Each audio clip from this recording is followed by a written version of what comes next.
Hi hello welcome to our channel.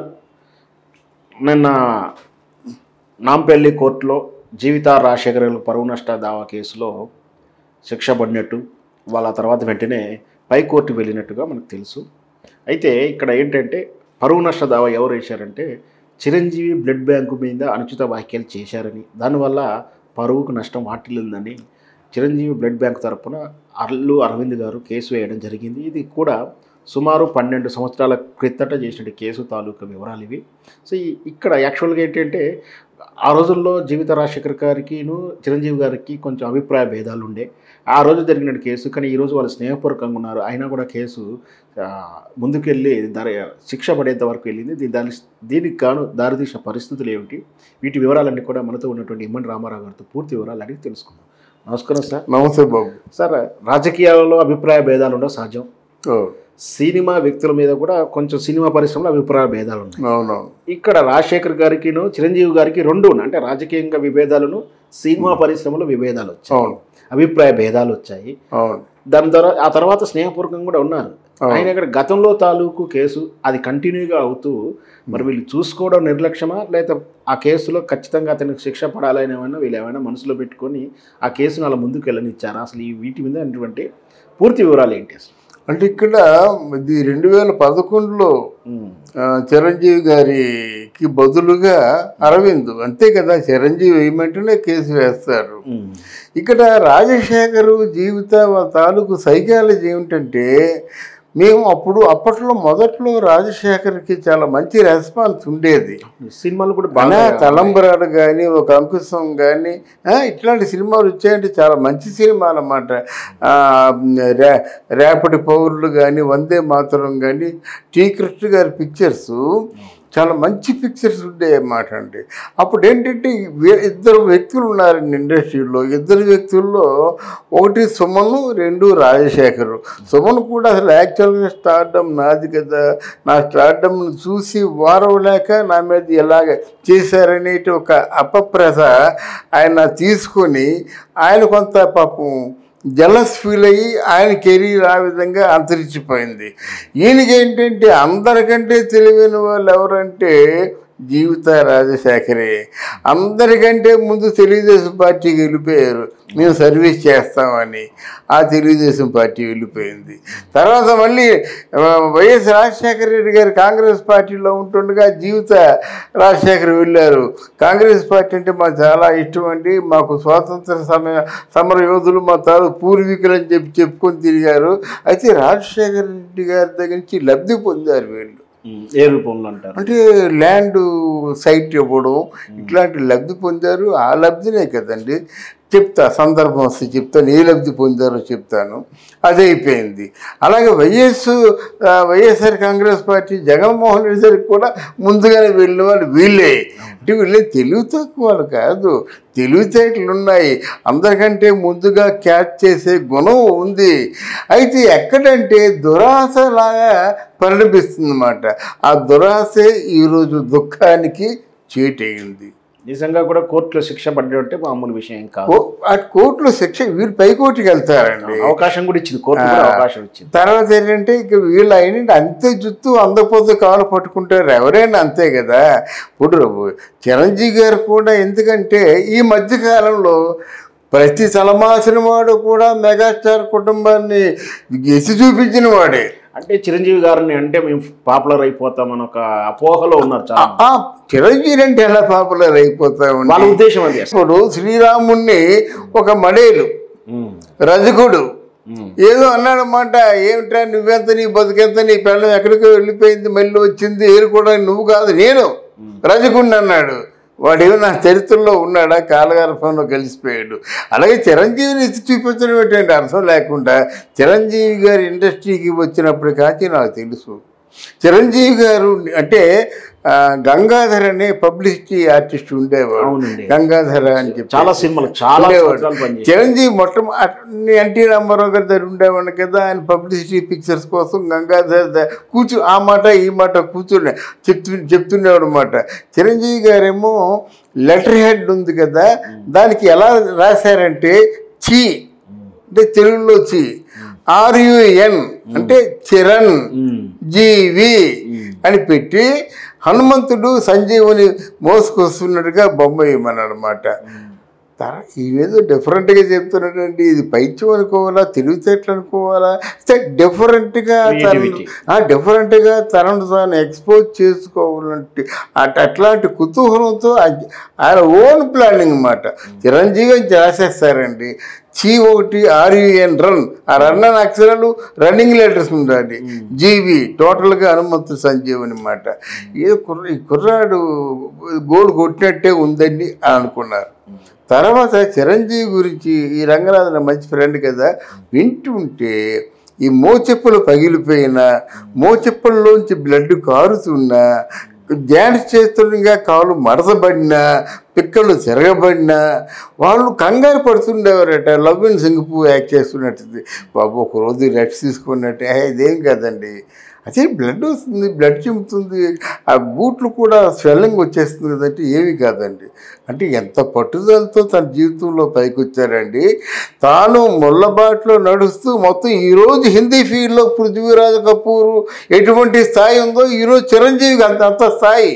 ఎందుకంటే చిరంజీవి, నాగబాబు, పవన్ కళ్యాణ్, చరణ్, అల్లు అర్జున్, తర్వాత మన సాయి ధర్మ తేజ్, వరుణ్ తేజ్, వైష్ణవ్ తేజ్ అంటే శిరీష్, ఇంతమందిని లాక్కొచ్చాడు కదా. చిన్నవాడండి, చిన్న వ్యక్తిత్వం అండి. ఆయన్ని మనం అంటే ఆయన ధీటుగా మాట్లాడాలంటే ఆఫ్టర్ చిరంజీవి ఉందంటే ఎంత పైత్యం అండి. అది చిరంజీవిని మాట్లాడతారా, పవన్ కళ్యాణ్ మాట్లాడతారా? పవన్ కళ్యాణ్ ఎవరండి? అక్కడ తమిళనాడులో రజనీకాంత్ ఎలాగో ఇక్కడ పవన్ కళ్యాణ్కి ఆ పాపులారిటీ వచ్చింది. ఎందుకు వచ్చిందని మనం చెప్పలేము. జనం తనకు స్వచ్ఛందంగా స్పందించే తీరుని చూసినట్టయితే దాన్ని మనం ఎవరో అండి ఆపడానికి. అల్లూరు సీతారామరాజు ఒంటరిగా వెళ్ళాడండి. మొత్తం అంతా మంది అంతా తిరగబడి ఆయన అంటే నడిచిందంటే ఎందుకు నడిచారు? ఆయన బిర్యానీ ప్యాకెట్ నుంచి నడిపించలేదే. నాయకత్వాన్ని నమ్మి ముందు నాయకత్వ లక్షణాలు ఆయన కోసం ప్రాణం పెట్టేస్తారు అంతే. మరి ఈరోజు మరి పవన్ కళ్యాణ్ అలాగే చూస్తున్నారు. దుర్మార్గులు, నీచులు, అసలు జ్ఞానం లేని వాళ్ళు, సొంటలు వాళ్ళు కామెంట్ చేస్తారండి అర్థం లేకుండా. ఏం పవన్ కళ్యాణ్ ఏం తప్పు చేశాడని మీరు ఆయన్నేమో ఆయన గురించి మాట్లాడతారండి. అంటే పవన్ కళ్యాణ్ తిట్టినట్టయితే ఎవరైనా మీకు డబ్బులు ఇస్తా ఉన్నారా, మీకు ప్యాకేజీ ఇస్తా ఉన్నారా? అంత కక్కుర్తి అది ఛానల్ అయిపోతుందండి. ఆ ఛానల్కి ఒక ఇమేజ్ ఉండొద్దా? చాలా కడుపు మండిపోతుందండి. అరే నువ్వు జర్నలిస్టువా? జర్నలిస్టు చెప్పే మాటలు నిర్మాణాత్మకంగా ఉండాలి, సంస్కరణాత్మకంగా ఉండాలి, రేపటి తరాలకి ఆదర్శవంతంగా ఉండాలి. ఇది నేను ఓపెన్గా చెప్తున్నాను అన్నమాట నేను. ఎందుకంటే ఒక ఆల్మోస్ట్ 45 సంవత్సరాలకు ముందు దాసరి గన్ని పిల్లలు పోరాట చేయకని నేను చెప్పిన వాడిని. అట్లాంటి పోరాటాలు చేశాం. దాసరి నారాయణరావు మా సినీ హీరాల్ని దగ్గర 1 సంవత్సరం పాటు లోనికి రానివ్వలేదు. సినీ హీరాల్లో దాసరి నారాయణరావు గారు న్యూస్ 1 సంవత్సరం పాటు వేయలేదు. ఇది పోరాటం. ఇలా ఉండాలి, ఇంత డిగ్నిటీ ఉండాలన్నమాట. అది కాకుండా ప్రతి ఒక్కడు మెగా ఫ్యామిలీని విమర్శించడమే. తప్పు చేస్తే విమర్శించు, తప్పు చేస్తే విమర్శించు. తప్పు చేయకుండా అదేదో ప్రజాక్షేత్రంలోకి వెళ్ళి ఇలా ఉండాలి, ఈ సమాజం ఎలా ఉండాలి, రేపటి తరానికి మనకు భరోసా ఇవ్వాలి అని చెప్తే తప్పే ఉంది. ఇవ్వకపోతే రీకాల్ చేయమంటున్నాడు. అది కూడా చెప్తున్నాడు కదా. నేను నా పదవిలో వచ్చిన తర్వాత మీకు చెప్పిన వాగ్దానాన్ని నెరవేర్చుకోకపోతే వెనక్కి పిలవండి, రీకాల్ చేయండి అని చెప్పాడు. దాంట్లో మీకేం లోపం కనిపించింది? అది ఎవడో ఒక గొట్టంగాడు అన్నాడని మనం కూడా అంటామా? అలా అనడానికి ముందు మీకు ఉన్నటువంటి ఇన్ఫర్మేషన్ ఏది? ఎంత నీచాతి నీచంగా మాట్లాడుతున్నారంటే, అరే పవన్ కళ్యాణ్లో ఏదైనా ఒక మంచి గుణం ఉందా అని చెప్తే ఈయన ఒక గంట సేపు ఆలోచించి ఒక పెద్ద ప్రబుద్ధుడు ఎక్కడో ఏదో ఛానల్లో చూసామాట. ఆయనకేం మంచి గుణం కనబడలేదట.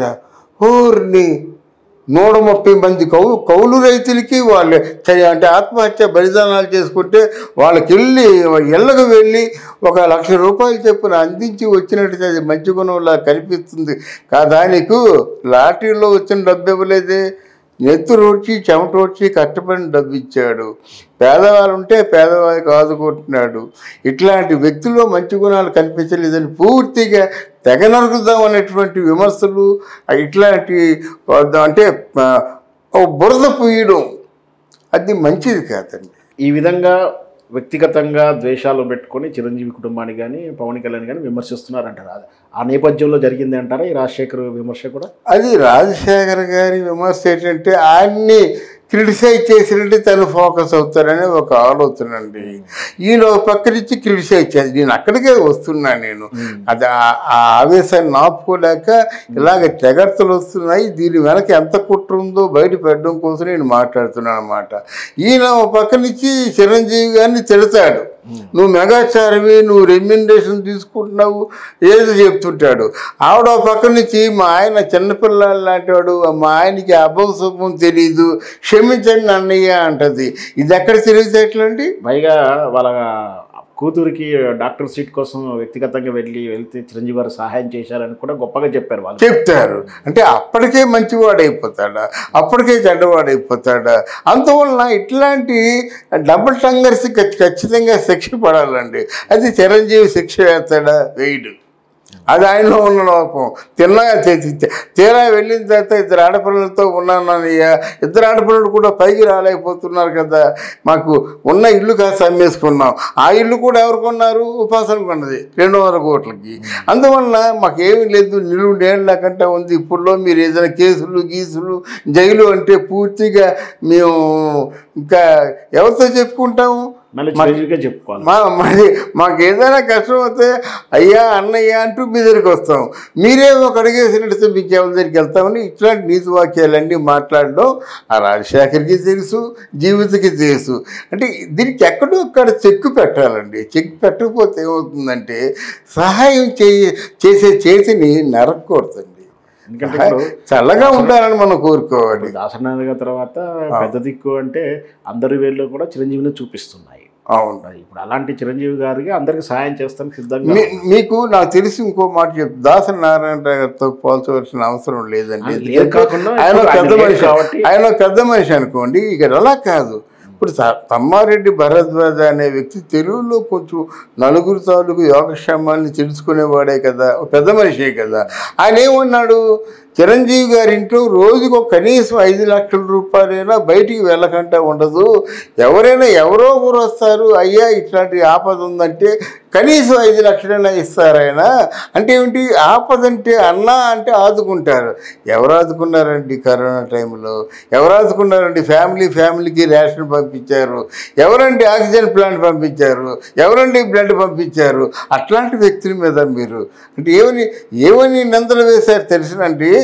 బ్లడ్ బ్యాంకులో ఉన్నటువంటి బ్లడ్ అది అంటే మా బ్లాక్లో అమ్ముకుంటున్నారు అనేటువంటి ఆ వదంతులు పుట్టించినప్పుడు తట్టుకోలేక ఇలాంటి వాళ్ళకి ఒక పనిష్మెంట్ కావాలని పుట్టించారన్నమాట.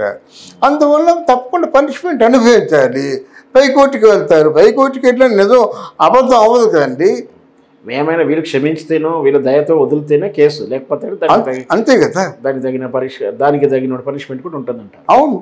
Okay sir, thank you.